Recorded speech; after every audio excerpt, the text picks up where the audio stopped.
We're going to look at an example of expected value about car insurance. This example is on page 284 of your text. I'm right here, this paragraph. Suppose that a driver named Carl pays $800 per year on insurance for his SUV. According to insurance industry stats I found online, the average motorist has a 5.6% chance of getting in an accident in any given year, and the average collision claim paid by insurance companies is $3,160. Our goal will be to find the expected value if Carl buys 1 year's worth of car insurance. So number 16. If Carl does get in an accident and his insurance company pays the average claim, Carl's net gain is the amount that the company paid out toward his bills minus the $800 that he paid for the policy. So he has a net gain of $2,360. If Carl does not get in an accident, which is actually the win here, he ends up losing the $800 that he paid for the policy. He spent that money and he didn't get anything in return. Here we have a probability distribution, which has everything in the sample space. In this case, there's either accident or no accident. And the value or the outcome of each outcome in the sample space is either a gain of $2,360 or a loss of $800. And then we have the probability of those two things. Now we get that information right here. The average motorist has a 5.6% chance of getting in an accident in any given year. So there's the probability of accident. And then no accident is just 1 minus accident using the complement rule. So to find the expected value, we're going to take the probability of the first outcome, so the probability of accident times the value of accident, plus probability of no accident times value of no accident.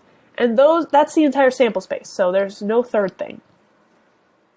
So here we go. We have the value and the probability.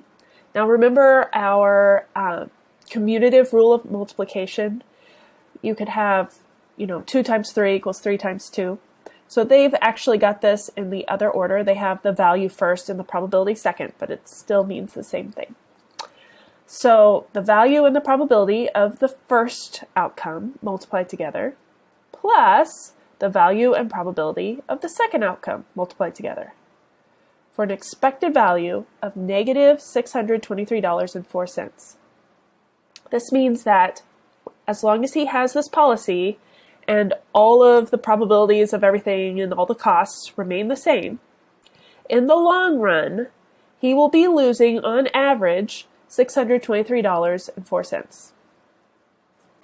This probably makes more sense if we think of it from the insurance company's perspective.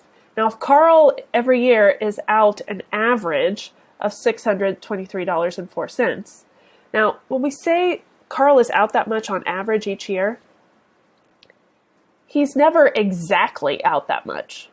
He's either gaining this much toward his bills for an accident, or he's paid $800. Expected value doesn't tell you the amount for 1 year.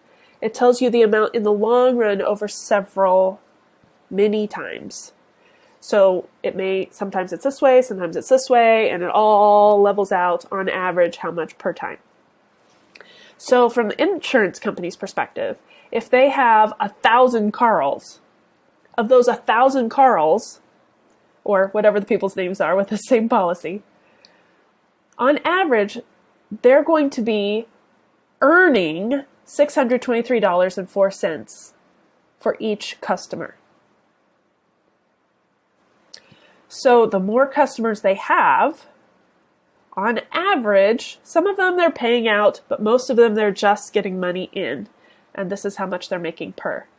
So number 19, do you think Carl is paying too much? Well, insurance is expensive and necessary. But based on that expected value, it seems like he's losing a lot for what he's gaining.